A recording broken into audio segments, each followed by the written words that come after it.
O Saber Direito desta semana é com o professor Alexandre Zamboni Lins Filho e o curso é sobre direito penal. Tem dúvida sobre o assunto? É só mandar um e-mail para a gente, saberdireito@stf.jus.br.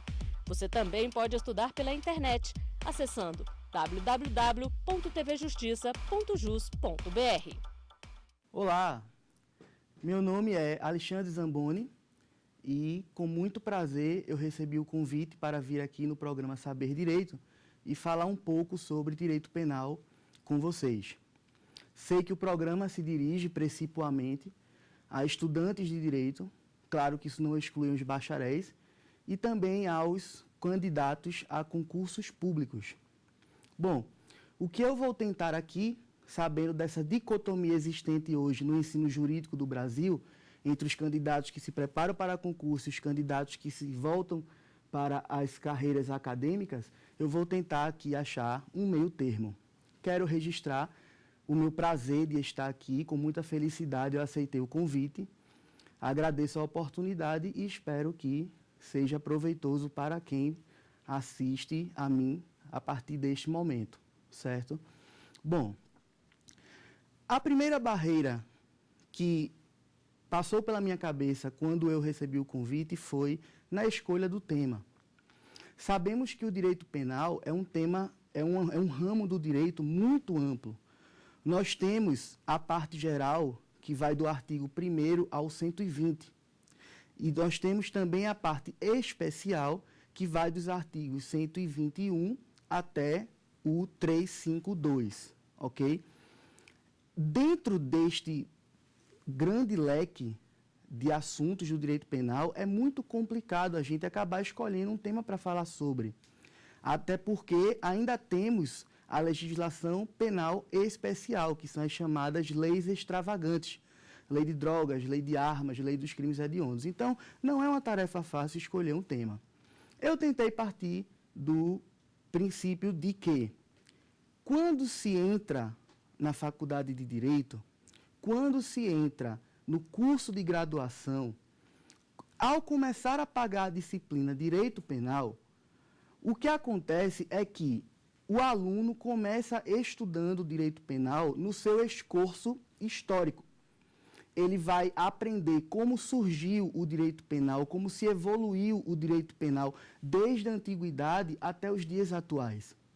Mas após esse estudo do esforço histórico, ele vai invariavelmente entrar no assunto da aplicação da lei penal. Após a parte principiológica, ele vai iniciar os seus estudos a partir do artigo 1º do Código Penal, que trata do princípio da legalidade. Então, é um assunto deveras importante para os estudantes de direito e também para os candidatos a concursos públicos. Daí porque eu escolhi o tema aplicação da lei penal. Basicamente, nós vamos trabalhar nessas 5 aulas deste mini curso dos artigos, excetuando a parte principiológica, nós vamos trabalhar dos artigos 1º ao artigo 12º do Código Penal, porque do 13º em diante já se inicia a teoria geral do crime, certo?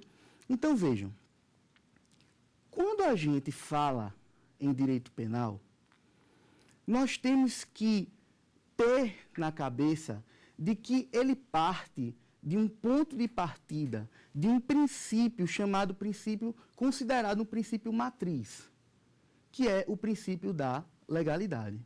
Ora, se eu vim aqui para falar sobre a aplicação da lei penal, eu não posso sonhar em falar em lei penal sem falar do princípio da legalidade, porque todo o direito penal parte do estudo deste princípio, certo? Exageros à parte, para o estudante de direito, ele não pode sequer pensar em pronunciar a expressão direito penal sem falar, sem saber o princípio da legalidade, porque é dele que todo o estudo do direito penal, seja na aplicação de sua lei, seja na teoria geral do crime, nos crimes em espécie, legislação penal extravagante, tudo vai partir do princípio da legalidade. E a importância desse princípio é tão grande, mas tão grande, que os próprios diplomas normativos dão este tratamento especial ao princípio da legalidade. Para vocês terem uma ideia, o princípio da legalidade tem índole constitucional. Está lá no artigo 5º, inciso 39 de nossa Carta Política de 88. E diz esse artigo 5º, inciso 39. Não há crime sem lei que o defina, nem pena sem prévia cominação legal. Não bastasse que este princípio expresso no inciso 39 do artigo 5º da Constituição, não bastasse isso, ele foi reproduzido ipsiliteris. Ele foi reproduzido letra por letra, vírgula por vírgula, no artigo 1º do Código Penal, que diz exatamente a mesma coisa. Não há crime sem lei anterior que o defina, nem pena sem prévia cominação legal. Observe que nós já falamos de 2 diplomas normativos, o diploma maior, que é a Constituição Federal, e uma lei ordinária, o Decreto-Lei 2848/40, que é o nosso Código Penal. Era decreto-lei, mas com o advento da Constituição de 88, ele foi recepcionado como lei ordinária. Mas não para aí, não. Nós não temos o princípio da legalidade apenas na Constituição e no Código Penal. O princípio da legalidade, ele também está previsto em tratados e diplomas internacionais, como, por exemplo, o Pacto de San José da Costa Rica e o Estatuto de Roma, que criou o Tribunal Penal Internacional. Estes diplomas internacionais também trazem o princípio da legalidade em seu bojo. Então, vejam, sem querer adentrar no mérito da recepção desses tratados internacionais na nossa ordem jurídica constitucional, sejam eles considerados com status de norma constitucional, sejam eles considerados com status supralegal, eles estão superiores à própria lei, ao próprio Código Penal. Então, vejam, nós temos o princípio da legalidade na Constituição Federal, que é nossa lei maior. Nós temos o princípio da legalidade em diplomas e tratados internacionais, como eu acabei de citar, o Pacto de San José da Costa Rica e o Estatuto de Roma, por exemplo, e também no artigo 1º do Código Penal, que traz a mesma redação do artigo 5º, inciso 39 da Constituição. Então, vejam a importância normativa do princípio da legalidade na nossa ordem jurídica.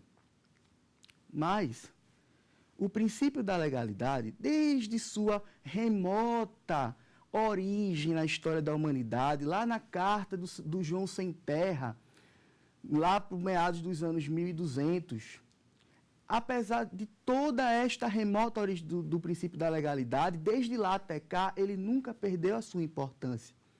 Pelo contrário, ele foi crescendo cada vez mais, sobretudo aqui no Brasil. Porque aqui no Brasil, o nosso direito penal, ele é a favor do réu. Isso mesmo. O nosso direito penal, ele não está preocupado principalmente com a vítima de um crime, por exemplo. Se eu fosse comparar entre réu e vítima, o nosso direito penal ele está elaborado mais para o réu. Dadas todas as garantias que o réu tem no nosso ordenamento jurídico.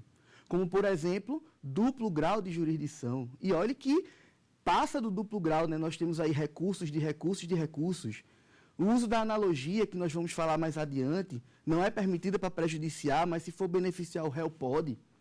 Então, vejam que o princípio da legalidade, ele vem a proteger o réu. Mas não se esqueçam que o réu, antes de ser réu, é um cidadão. Então, o princípio da legalidade é voltado para o cidadão.